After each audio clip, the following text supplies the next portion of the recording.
A big thank you, Professor Abu Talib Khan, for your leadership and assurances.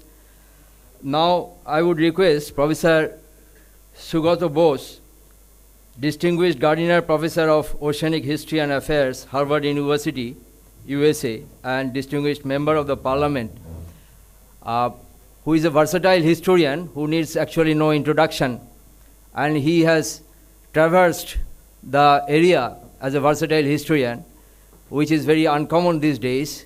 So, for example, he carried out research on social history, economic history, political history, and recently he is also engaging himself in the cultural, civilizational dimensions. That is very important.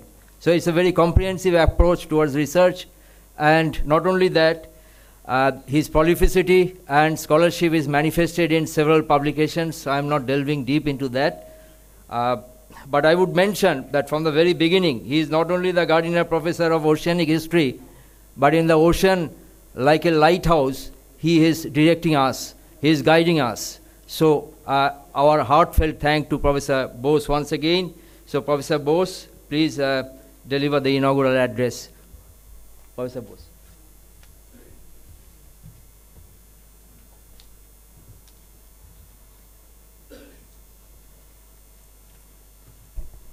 Assalamu alaikum.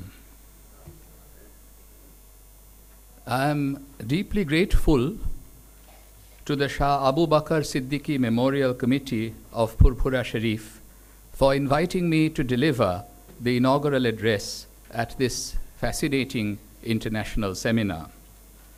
A few months ago, I had the good fortune of spending a joyous Eid in the serene and peaceful atmosphere of Furfura Sharif and receiving the blessings of Allama Pir Muhammad Saifuddin Siddique.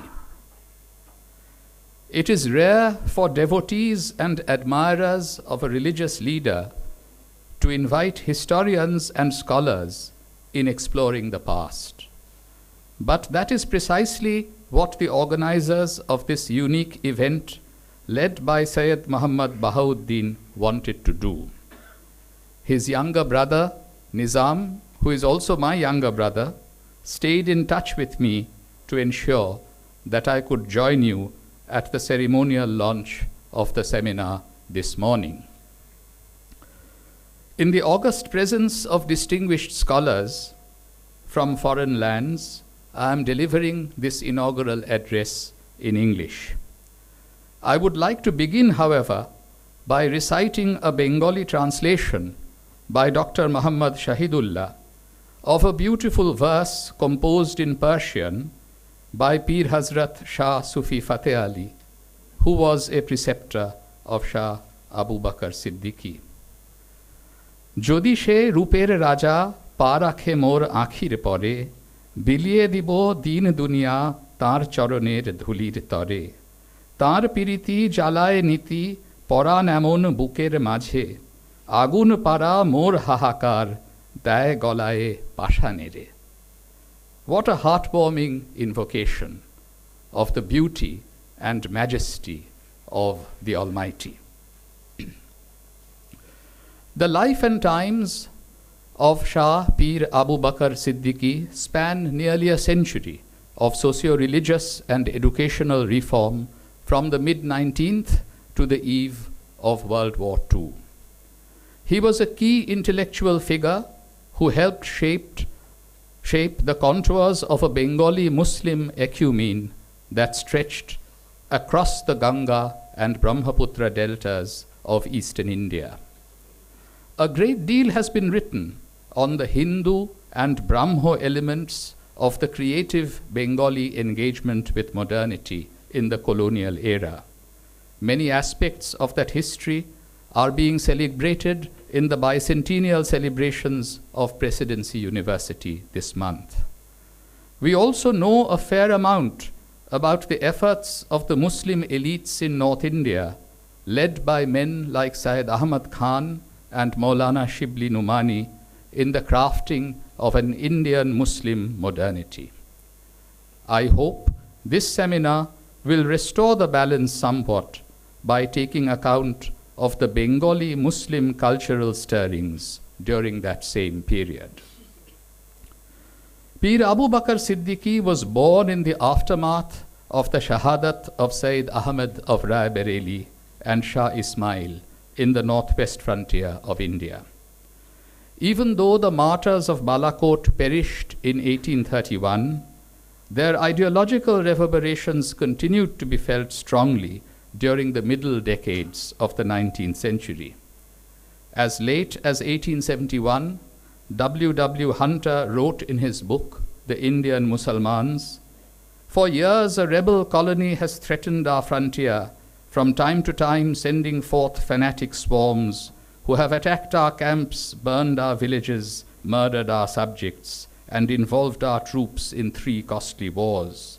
Month by month, this hostile settlement across the border has been systematically recruited from the heart of Bengal." Like Syed Ahmad Khan, Pir Abu Bakr Siddique had to contend in his youth with British stereotypical notions of Muslim disloyalty and fanaticism.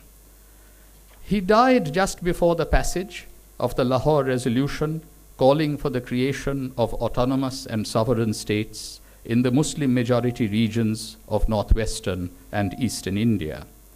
He continued to live in the hearts of people in both Bengals, separated by the partition lines of 1947, and also of his numerous followers in Assam.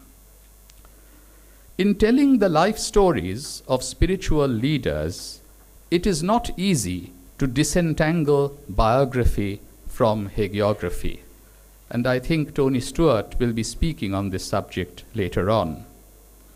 Yet from the accounts I have read about Shah Abu Bakr Siddique, I can see clearly that in his youth he had an insatiable thirst for knowledge, and in his later years he was determined to disseminate education among the younger generation of undivided Bengal's Muslims. He mastered a huge corpus of hadith in Mecca and Medina. While being an adherent of the Hanafi school, he was learned in the treatises of all 4 schools of Muslim jurisprudence. He was well versed in the insights of various Sufi orders, including the Qadiriya, Chishtiya, and Naqshbandiya, gleaned from the Kitab of Abdul Qadir Jilani, Shah Waliullah, and also Karamat Ali. His primary place of work was undoubtedly Bengal, but he twice went on the Hajj. On the occasion of his second Hajj, he witnessed the hardships faced by Bengali Hajj pilgrims in Bombay. It is largely thanks to his efforts that Calcutta was reopened as a pilgrim port in 1926 after a 30-year hiatus, and a Hajj Enquiry Committee set up in the late 1920s. I have written about Hajj in that period in my book, 100 Horizons, in a chapter titled Pilgrim's Progress Under Colonial Rules. The map printed on your program places Furfura Sharif and the Mazar of Pir Abu Bakr Siddique at the center of an interregional arena of the Indian Ocean. So let me take you on a little tour of recent historiography of Muslims and modernity across the Indian Ocean since the publication of my book, 100 Horizons, before returning you to Bengal. Islam is the desert, the famous French historian Fernand Braudel had proclaimed, echoing Esad Bey. This was to confuse the place of origin of the revelation, Aisha Jalal has argued, with the character of the religion and its associated way of life. She makes a counterclaim. Islam is the ocean. Islam traveled well by sea, on boats and ships, and not just by caravans. It did not arrive fully formed in the South Asian subcontinent, but rather was shaped by the river valleys and agricultural plains where it attracted the largest numbers of the faithful. It established an urban presence too, on the coasts and the interior.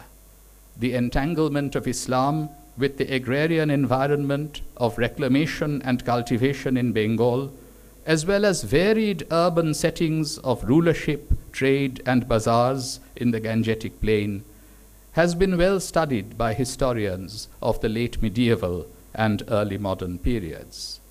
Placing Islam in its Indian Ocean context promises to offer fresh perspectives on its modern history in the age of European empire. Calcutta and Bombay rose to a position of preeminence, if not dominance, as colonial port cities in the world of Indian Ocean politics and commerce from the second decade of the 19th century, just before Abu Bakar Siddique was born. In a recent book, Niall Green has explored the Muslim experience with industrial modernity in Bombay between 1840 and 1915. Green seems to be in two minds as to whether Bombay Islam was cosmopolitan or not.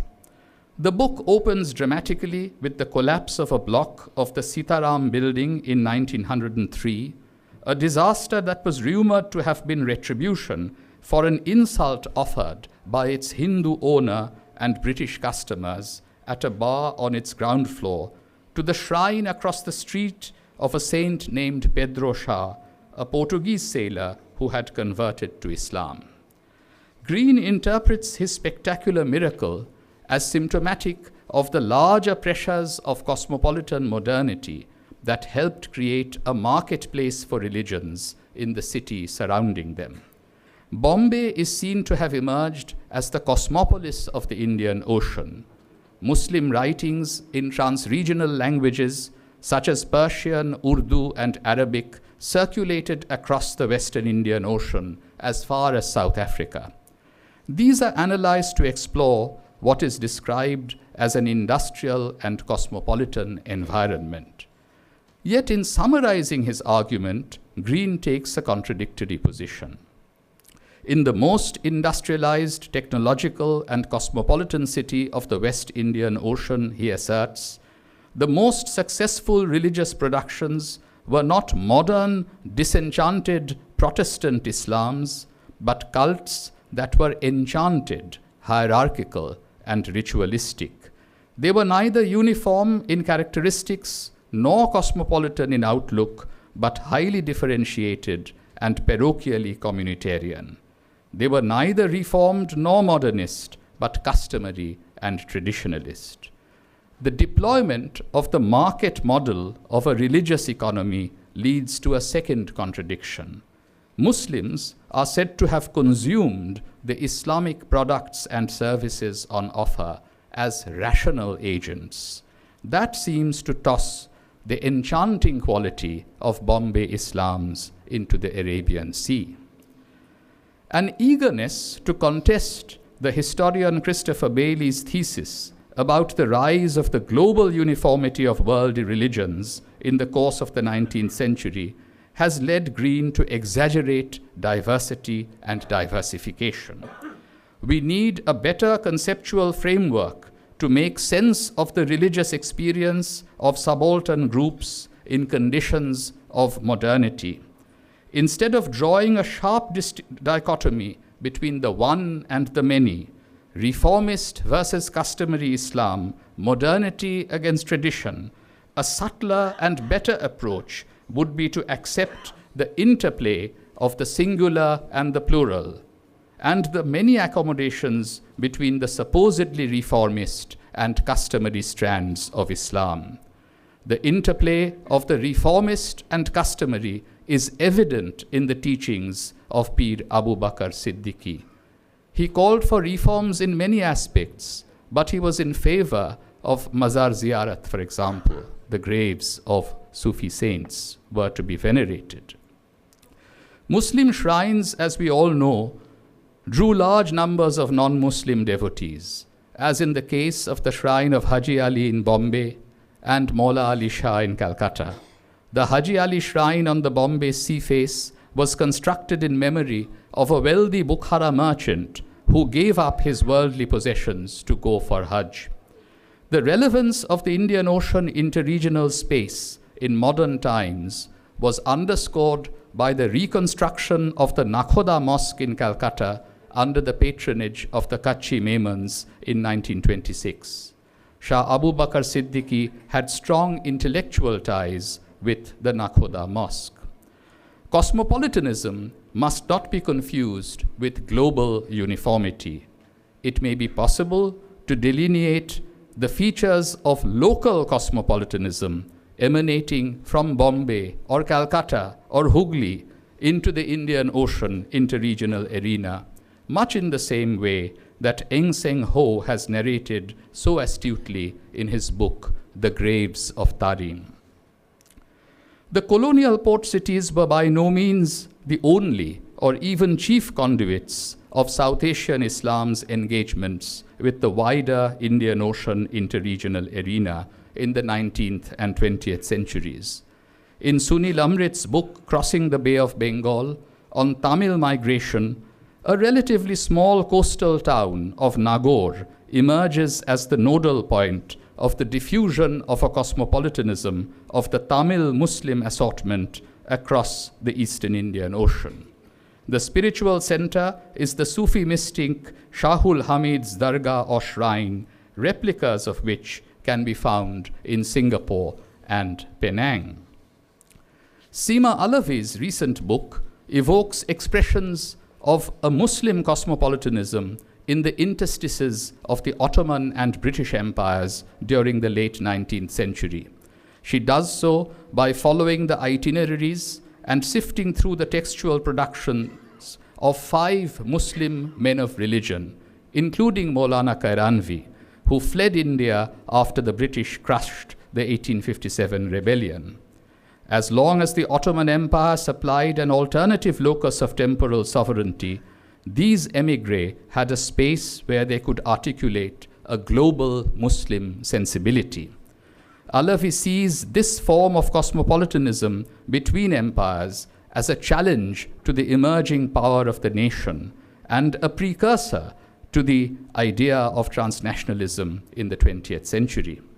Said Ahmad Khan's voyage to the Hejaz on board the Baroda in 1869 and Maulana Shibli Numani's journey to the Ottoman domains in 1892 would take the expansive spatial imagination of a transnational Muslim world to a higher intellectual plane. While Amrit and Alavi pursue connections across the vast eastern and western zones of the Indian Ocean, Iftikhar Iqbal of Bangladesh focuses on Bengal or the Ganga-Brahmaputra deltaic tract and its articulation with broader Indian Ocean and global domains. These new contributions must be placed in the larger context of a development of immense significance for the 19th century world economy going on in the agrarian hinterlands of Asia. What was fashioned in the first half of the 19th century was a settled and sedentarized peasantry, which during its latter half produced primary products for a capitalist world market. Production relations based on settled peasant labor and migrant indentured or quasi-indentured labor came to be bound in a dialectical relationship. If Tamil peasant labor moved across the sea to Ceylon and Malaya, Bengali peasant labor in the densely populated East Bengal districts adopted 2 strategies of survival, as I have shown in my work on agrarian Bengal. First, Bengal smallholding peasantry turned to cultivating a more labor-intensive and higher-value cash crop, jute. Second, a certain sizable fraction among them migrated to the Brahmaputra Valley in the neighboring province of Assam. Nearly 1 million Bengali Muslim peasants went in search of jute lands from eastern Bengal to Assam in the first 3 decades of the 20th century. Iftikhar Iqbal views Bengal as a frontier of both the Indian Ocean and the South Asian landmass. The history of Bengalis, subalterns and elites alike, was not contained within the borders of Bengal in the age of British colonialism. The Bengali language, far from being confined to the level of a vernacular, rose as the vehicle of a universalist aspiration, not just in contestation with Urdu, but through a partnership marked by rivalry with Arabic. In the rise of Bengali, Pir Abu Bakar Siddique played a crucial role. He was proficient in English and Arabic, but privileged Bengali as the preferred language of education and communication.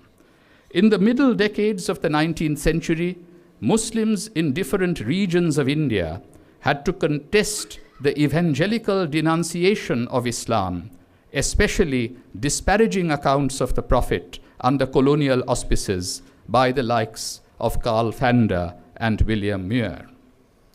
Ayesha Jalal has shown in her book Partisans of Allah how Syed Ahmad Khan, Maulavi Chirag Ali, Syed Amir Ali, and Maulana Shibli Nomani mounted a spirited defense of Islam and the Prophet after the publication of William Muir's 4 volumes titled Life of Muhammad between 1856 and 1861.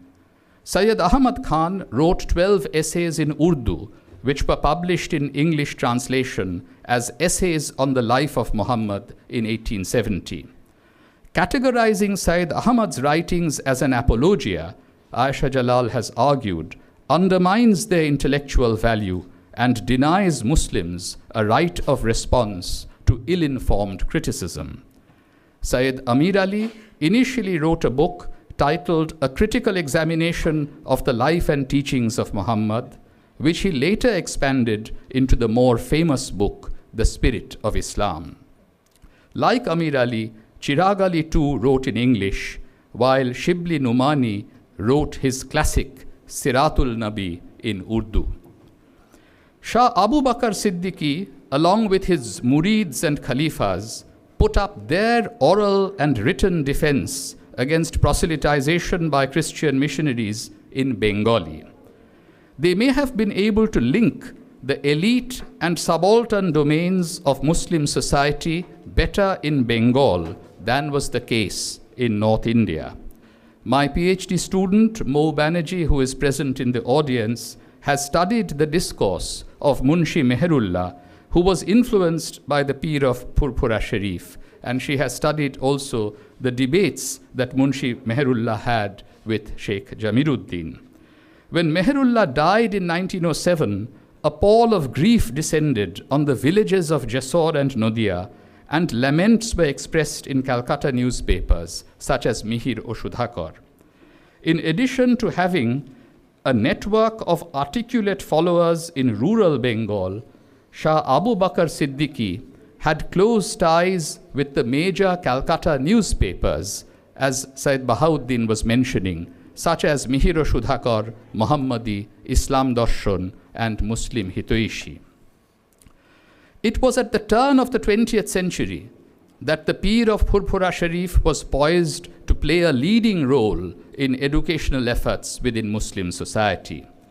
The economic context was provided by the waning of the Zamindar's rent offensive and the passage in 1885 of the Bengal Tenancy Act, which gave occupancy riots, security of tenure, and moderation of rent. However, by the end of the century, the extensive frontier of cultivation in East Bengal was reached, triggering the migratory movement from densely populated districts like Mymensingh to Assam. The peasantry located on the cusp of stability and uncertainty would be Furfura's constituents. The death in 1884 of Noya Miah, the successor of Dudu Miah as leader of the Faraizi movement, had left a leadership void that could be filled. To be sure, there had been prior movements of reform in the field of education, both in North India and in Bengal. Syed Ahmad Khan had set up his famous Aligarh College in 1875, and Shibli Nomani broke away from Aligarh in 1894 to establish the Nadwatul Ulama in Lucknow. Nawab Abdul Latif in Bengal urged Muslims to solve their social and educational problems through his Mohammedan Literary Society of Calcutta, established in 1864. The society invited Maulavi Karamat Ali of Jaunpur, who had split from the Tariqa-i-Muhammadi to form his own movement called Tayuni to identify, to address its members in 1870. Nawab Abdul Latif passed away in 1893. Syed Amir Ali's National Mohammedan Association, founded in 1877, also played a major role in the educational sphere until his departure for London in 1904 left it bereft of leadership. In any case, Nawab Abdul Latif and Syed Amir Ali's organizations had appealed primarily to the urban elites and did not enthuse the subaltern classes in rural areas. The network of madrasas patronized by Pir Abu Bakar Siddique had a wider and deeper reach in the Mufassil towns and villages. Bhai Girish Sen's Bengali translation of the Quran in 1882 was a landmark event in the history of Bengal. From the turn of the 20th century, the messengers of Furfura Sharif set out on a mission to assert the imperative of spreading education through the medium of the mother tongue, Bengali. In this task, they had a supporter with power and pelf in Nawab Ali Chaudhuri. Educational associations proliferated in various districts such as Rajshahi and Pabna in the first decade of the 20th century. After the 1905 partition was rescinded in 1911, Pir Abu Bakar Siddique advocated a combination of religious instruction with Western education through a balance between old scheme and new scheme madrasas. Sometimes he went against the majority opinion among Bengali Muslims, for example, in his opposition to the boycott of colonial educational institutions during the non-cooperation and Khilafat movement of 1919 to 1922. During the 1920s and 1930s, Pir Abu Bakar Siddique played a constructive role in the expansion of education for Muslims and the establishment of new institutions. He was a member of the Muslim Education Advisory Committee chaired by Abdul Momin and served with distinction alongside such luminaries as Fazlul Haq and Abdullah Soravardi. In a very significant address to students delivered in the Albert Hall on September 16, 1933, which was mentioned in passing by Sayyid Bahauddin, he urged Muslim youth to pursue the study of engineering, agriculture, law, and medicine according to their aptitude. So it would be entirely appropriate if Alliah University is able to set up a medical college under its rubric. Grounded in religious rectitude, Muslims had to gain mastery over subjects of contemporary relevance. Pir Abu Bakar Siddique may also be given indirect and partial credit for the establishment of two major institutions of higher learning in this part of Calcutta, Islamia College and Lady Brabourne College, with which the name of Fazlul Haq is inextricably intertwined. While making important practical contributions to educational reform, Pir Abu Bakar Siddique was in essence a spiritual guide and as such served as Allah's vessel for miracles. Of the many accounts we have of his kashf and karamat, the one that appeals to me most is the case of the boy from Ichakhali who had lost his speech. After conferring his blessings on him, the Pir of Furfura Sharif advised him to give the call for azan the next morning. As soon as he attempted to do so, the boy recovered his power of speech. I interpret this story as a metaphor for Pir Abu Bakar Siddique's remarkable ability to give voice to the voiceless. To the vexed question, can the subaltern Muslims speak? He had given a categorical answer, yes, we can. And the language spoken was Bengali. In the 21st century, as the Muslims of West Bengal and India struggle to gain equal access to education, employment, housing, and credit, we need to remember the socio-religious reform movements and their leaders in the 19th and 20th centuries. As I have been saying in the context of the presidency bicentennial, we should seek inspiration from the past, but not remain prisoners of the past. It is incumbent on contemporary reformers of Muslim society to ensure equal rights for women in every sphere, and especially in the field of modern education. The need of the hour is the all-embracing equality. Last in 1939, there was an outpouring of grief, and the whole of Bengal mourned his loss. Most of the poems composed on the sad occasion were in the form of laments. However, let me conclude with one, composed by Muhammad Abdul Hamid of Nadia, titled Bongeir Peer, that captured the lasting legacy of this great spiritual leader, Pir Abu Bakar Siddique. Bongeir Peer, he Abu Bakar, ki dia shodhibo tomar dan, kator moner kator kahini chhara, কিছুই নাহিক আর জান্নাত হইতে তাজা শাহাদ শতত করিও ধরায় দান বঙ্গ কাঙাল ভক্তি নিচয় পরাণ ভরিয়া করিবে পান। প্রথম লাইনটি আরেকবার পড়ছি।